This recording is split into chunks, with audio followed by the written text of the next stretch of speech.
के मास्टर सारे ध्यानार्थियों को अपने इस प्लेटफॉर्म पे स्वागत है। ध्यान को हम इसमें ध्यान की धारा बहता है, जो इसमें जुड़ता है तो जैसे नदियाँ बहती जाते हैं ऐसे बहते जाएंगे।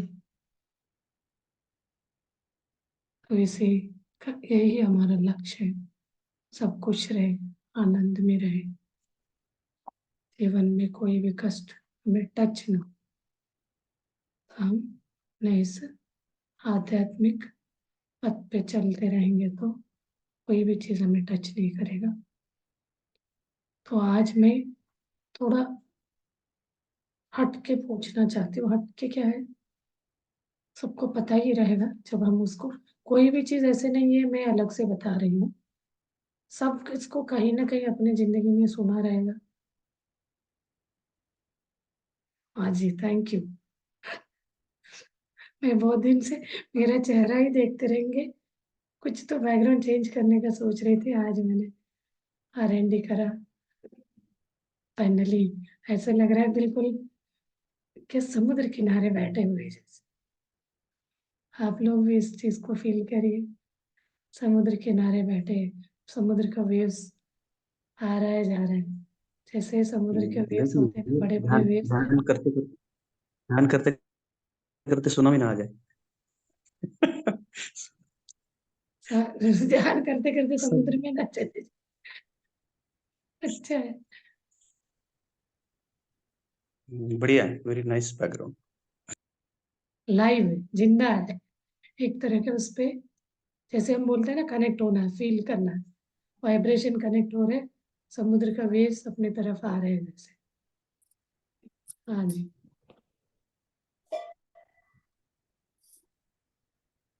शक्ति क्या होता है, एनर्जी क्या होता है, मैं आज ऐसे ही पूछने का है। एनर्जी मीन्स क्या है? शक्ति। तो इसको आपको मैं 4 तरह का शक्तियां बताऊंगी। अन्नपूर्णा जी को कुछ बोला है? ये भी अपना सीनियर मास्टर है, वो भी लास्ट 2 ईयर से, 2 ईयर, मोर देन 2 ईयर्स, 2 साल से ऊपर ही हो गया ध्यान करेंगे। अच्छा अच्छा अनुभव उन्होंने अपने जीवन में ओवरकम किया, अपने प्रॉब्लम से बाहर आई ध्यान करते हुए, को बहुत अच्छा अनुभव हुआ। हर इंसान के अंदर कुछ ना कुछ प्रॉब्लम्स रहते हैं, कोई उस चीज को एक्सप्रेस करता है, कोई उसी में दबते हुए उसी में जीना चाहता है, कोई उससे बाहर आता है। तो वैसे उन्होंने भी बहुत बड़े से प्रॉब्लम से ध्यान को अपना के अपने प्रॉब्लम से बाहर आ गई। तो मुझे बहुत खुशी है उनके लिए, मैंने बहुत कोशिश कर करके फाइनली इस ध्यान के पथ को अपनाई है। तो हम एनर्जी और शक्ति के बारे में बात कर रहे थे। एनर्जी क्या होती है और उसका अपने इस बॉडी के लिए, एक इंसान के लिए कैसे हम उसको डिफाइन कर सकते हैं?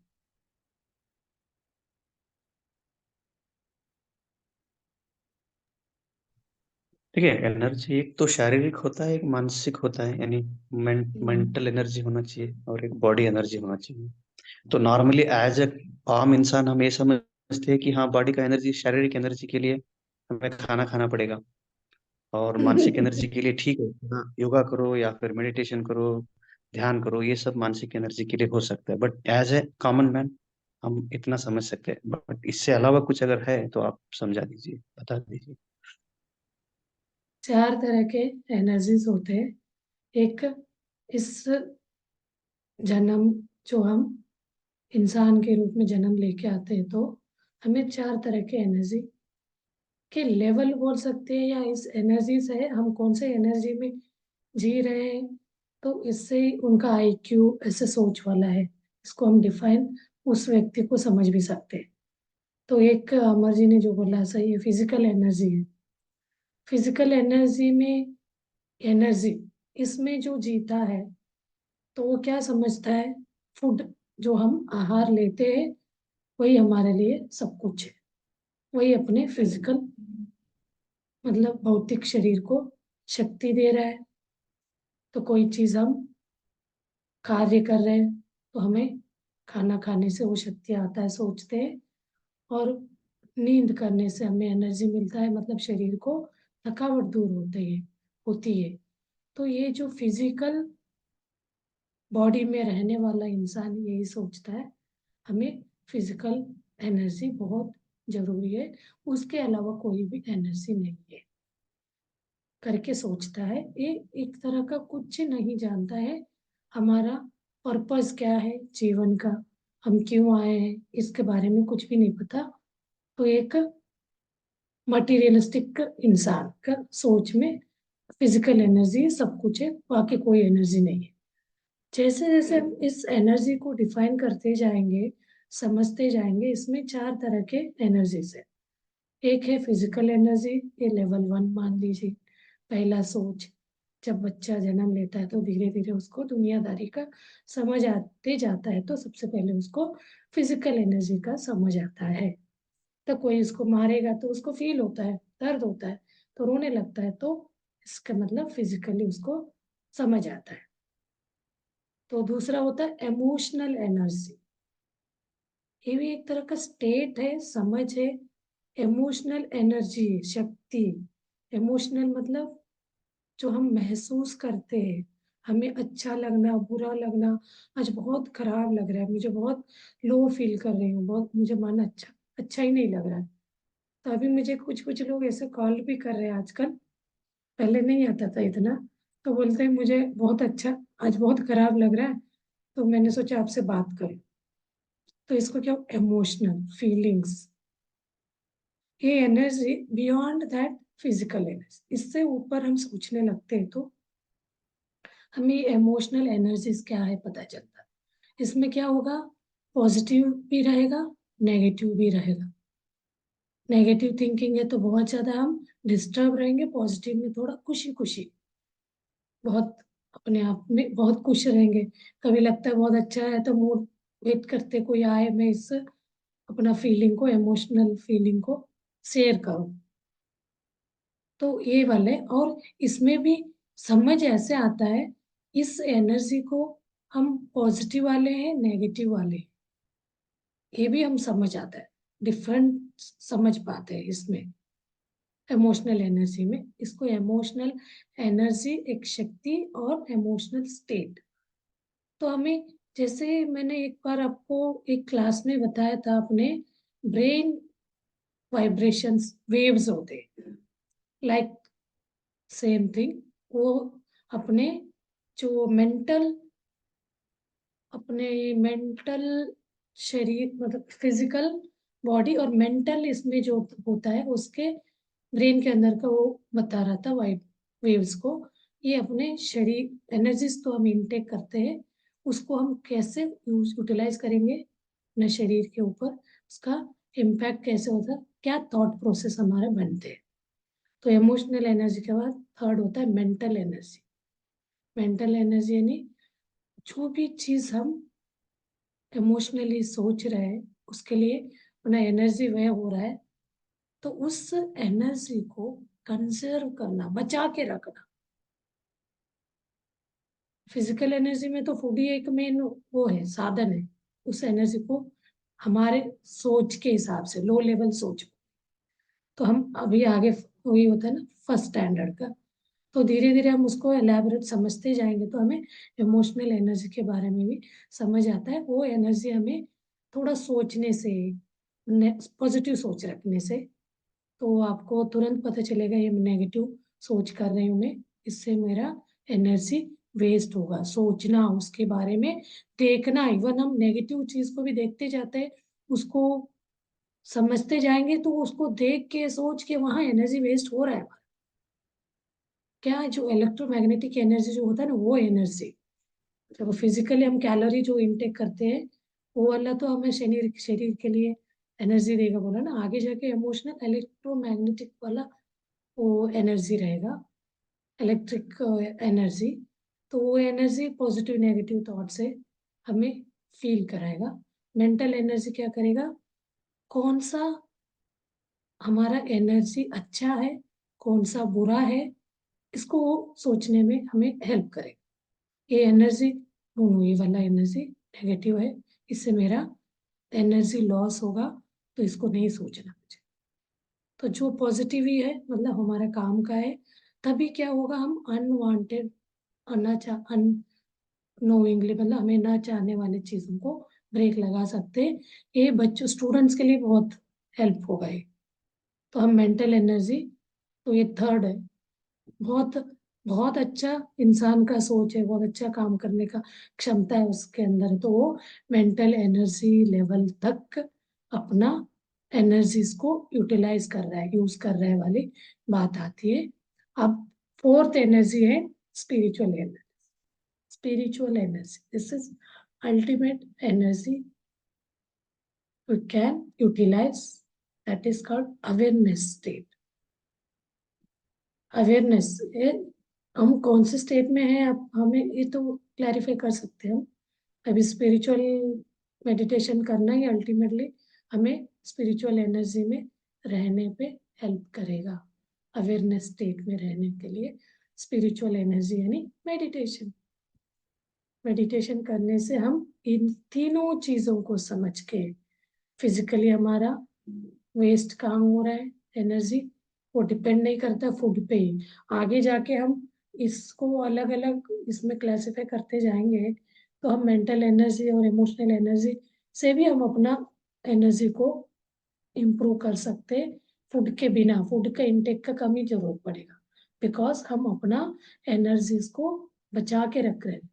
कंजर्व कंजर्व जैसे वाटर कंजर्वेशन करते हैं, हार्वेस्टिंग करते हैं ना, उस टाइप के एक तरह हार्वेस्ट करके हम अपना एनर्जी को सेव करके रखेंगे।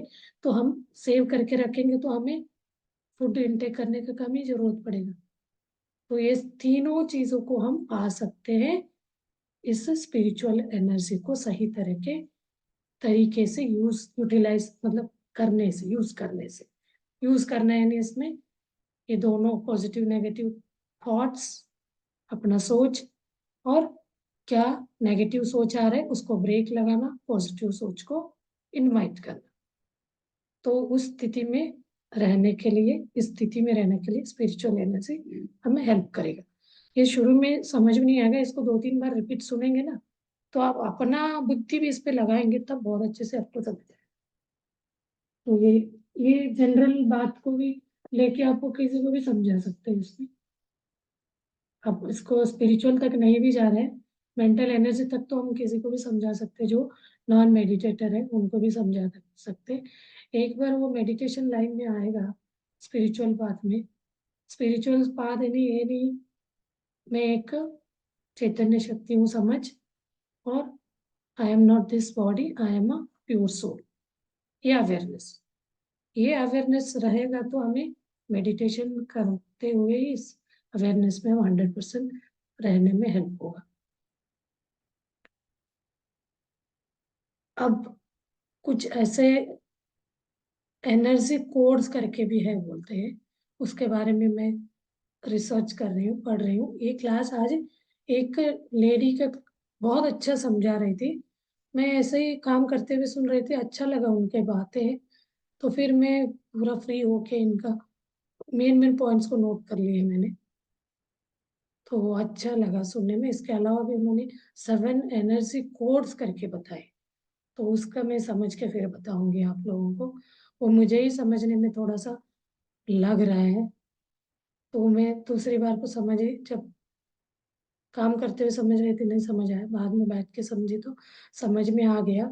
तो जब हम अपना इस मेडिटेटिव अवेयरनेस को, आध्यात्मिक अवेयरनेस को उसमें लगाने से हमें उसका समझ आएगा। तो 7 अपने अंदर कोड्स है, वो राइटर के बारे में भी बताया उन्होंने। वो एक,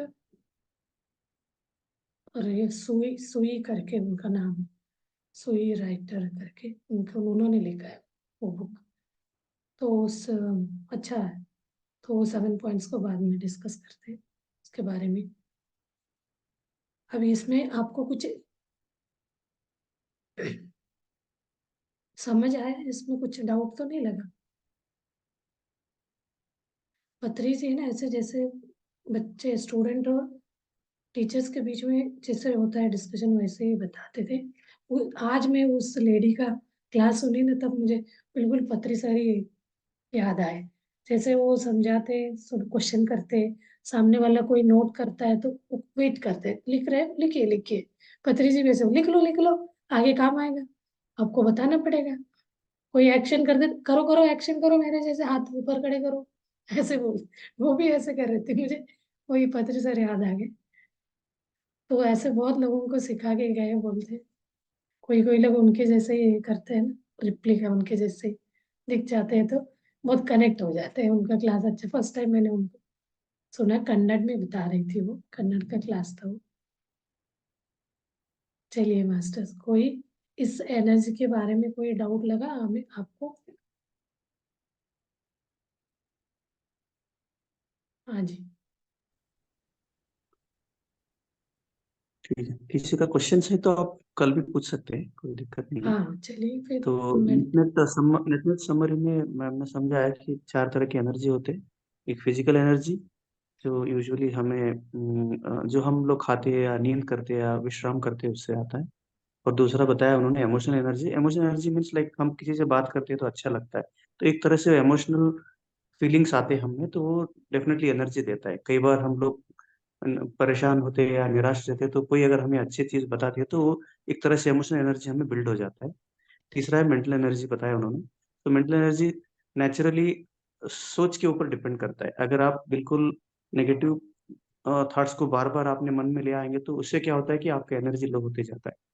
तो डेफिनेटली अगर जैसे उसी को हम लोग पॉजिटिव वे में सोचेंगे या पॉजिटिव थिंकिंग करेंगे तो डेफिनेटली एनर्जी आपका लेवल अप रहता है। तो ये नेचुरली होता है, मतलब ये टेंडेंसी है आम इंसान, एज ए कॉमन मैन, आम इंसान जैसे आप सोचते हो। और लास्टली उन्होंने बताया स्पिरिचुअल एनर्जी, यानी कि आध्यात्मिक शक्ति जो है। सो आध्यात्मिक शक्ति बेसिकली जागरूक, मतलब जितना हम जागरूक रहेंगे तो वो चीज आता है आपका ध्यान से। जब आप ध्यान करते हैं तो या स्पिरिचुअलिटी पे आप ज्यादा अपने आप को इन्वॉल्व करते हैं तो एक तरह से आप अवेयरनेस में आते हैं या जागरूकता आपकी बढ़ती है, तो उससे आपकी एनर्जी जो है हाई हो जाता है। बिकॉज ये सारे जो चीजें हैं आपको डेफिनेटली हेल्प करता है, मतलब नेगेटिविटी से आपको पॉजिटिविटी की तरफ ले जाता है, तो इसलिए आपका एनर्जी थोड़ा सा हाई रहता है। एंड समटाइम्स क्योंकि हम लोग एनर्जी लॉस करते हैं, इसलिए हमें लगता है यार खाना खाना चाहिए, खाना खाना ज्यादा खाना चाहिए, क्योंकि क्या हम लोग एनर्जी लूज करते हैं। अगर हम इस वे में जाएंगे, मेंटल एनर्जी अगर एनर्जी और आध्यात्मिक एनर्जी की तरफ अगर ज्यादा जाएंगे तो डेफिनेटली उससे क्या होगा, आपकी जो एनर्जी लॉसेस है वो कम हो जाती है। तो तब आपको लगता ही नहीं कि हाँ मुझे खाना खाना चाहिए, क्योंकि आपकी एनर्जी लूज नहीं हुई, क्योंकि आप एनर्जी गेन करके या कंजर्व करके रख रहे हो। तो आई थिंक इतना इन समरी मैं समझा। आई होप सभी को ये चीज ऐसे पता चला होगा। हाँ जी, तो बहुत अच्छी। एनीवे एनी क्वेश्चन अगर कुछ रहेगा तो आप पूछ लीजिए सवाल, कोई दिक्कत नहीं है। क्योंकि काफी आज बार हम लोग डिस्कस करके एक दूसरे से इंटरेक्शन करके हम काफी कुछ सीख सकते आज आपने हैं। 7 एनर्जी कोड्स का जो बोल रहे थे ना, उसका पहला वाला कोड का काम आपने कर दिया। उसको हम्म। एंकरिंग कोड बोलते हैं। एंकरिंग कोड आपने हम्म। कर दिया, इसके लिए बहुत बड़ा धन्यवाद आपके लिए। तो उसके थैंक बारे यू। में बाद में डिस्कस करेंगे नेक्स्ट क्लास में। चलिए आज हम अपना ध्यान। मेडिटेशन, ध्यान करना बहुत जरूरी है। ये सब तो हमें एक सरल स्वाध्याय अपना नॉलेज को बढ़ाने के लिए, ऐसे छोटे कोई भी बुक पढ़ के समझना जरूरी है, उसके साथ साथ अपना सेल्फ एनर्जी बढ़ाने के लिए ध्यान तो चलिए ध्यान में बैठते हैं। क्लास्प योर फिंगर्स, ऐसे उंगलियों को उंगलियों में फंसा के अपने को गोद में रखिए। आरामदायक जगह पे बैठ जाइए। क्रॉस योर लेग्स, दोनों पैरों को क्रॉस करिए। And remove your specs, specs पहने तो काल की साइड में रख दीजिए। स्लोली क्लोज योर आईज, यहाँ दोनों नेत्र बंद करिए धीरे से। And relax your whole body. एक एक बॉडी अंग को रिलैक्स करते समय आप हेड, सिर के पार्ट को रिलैक्स कर रहे हैं तो आपका हेडेक वगैरह प्रॉब्लम है तो वो रिलीज होता जाएगा। और आपके नेक के पास है तो कोई स्पॉन्डिलिटिस वगैरह है तो वहाँ के नसें लूज होते जाते, इसीलिए रिलैक्स करने के लिए कहते जब ध्यान में बैठने से पहले अपना बॉडी ब्लड सर्कुलेशन प्रॉपर करना रहता है। कोई भी बॉडी पार्ट पैरालाइज नहीं होना चाहिए, अंगांग मतलब हर जगह ब्लड का सर्कुलेशन प्रॉपर होता रहेगा तो अपना कॉस्मिक एनर्जी वहां से फ्लो हो जाएगा, नहीं तो वहां उस जगह कॉस्मिक एनर्जी से रह जाएगा। तो हमारा पूरा होल शरीर को, होल बॉडी को रिलैक्स करना यानी तनाव भी, हार्डनेस मतलब ये टाइटनेस नहीं होना चाहिए वहां, उसको लूज करना है। कभी शोल्डर को भी ऐसे टाइट पकड़े रहते हैं उसको भी लूज छोड़ दीजिए, पैरों को भी ऐसे टाइट पकड़े तो लूज करना। तो ये सारे चीजों को इनिशियल जो सेटलमेंट होते हैं मेडिटेशन से पहले वाला प्रोसेस, इसको हमें करना चाहिए। आधा मिनट 1 मिनट टाइम लेके relax your whole body and breathe in from nose and breathe out from mouth more slowly, लंबे धीरे से ना स्टील एयर, अनवांटेड एयर को बाहर निकालना है। नोज से नो ब्रीथ इन करिए,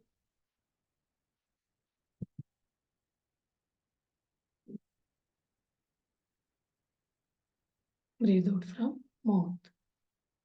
एक बार और, breathe in, hold and breathe out from mouth.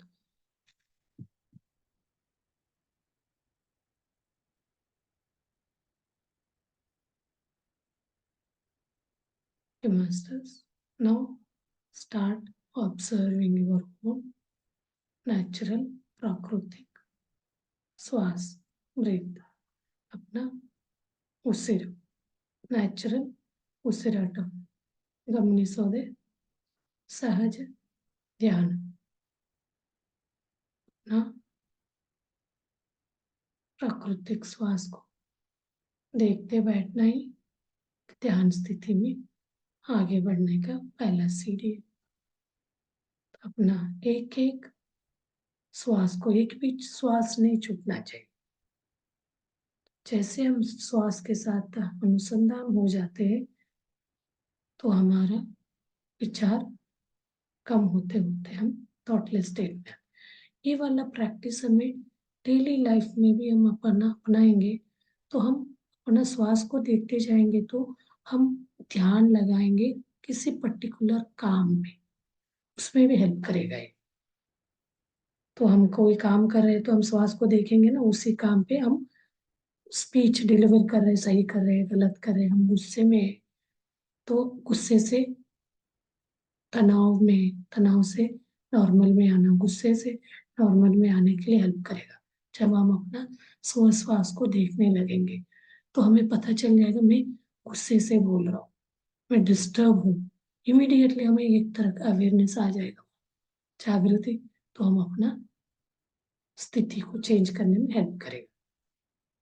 तो ये चीज हम कभी कभी काम के इसमें भूल जाते हैं ना, तो आप 24 आवर्स अवेयरनेस में रहने के लिए ये जो 1 घंटे आधे घंटे आप ध्यान करते हो तो वो एनर्जी आपको अवेयर कराएगा, कहीं पे भी आपको इधर उधर भटकने नहीं देगा। तो ऐसे इस एक एक श्वास को, एक भी श्वास छूटना नहीं चाहिए, वो एक एक श्वास को गिन रहे जैसे, तो उसको ऊपर प्रेशर नहीं देना, जैसे वो सहज अपने आप में साक्षी भाव से कोई ऑब्जेक्ट को हम देखते हैं वैसे देखते जाना है।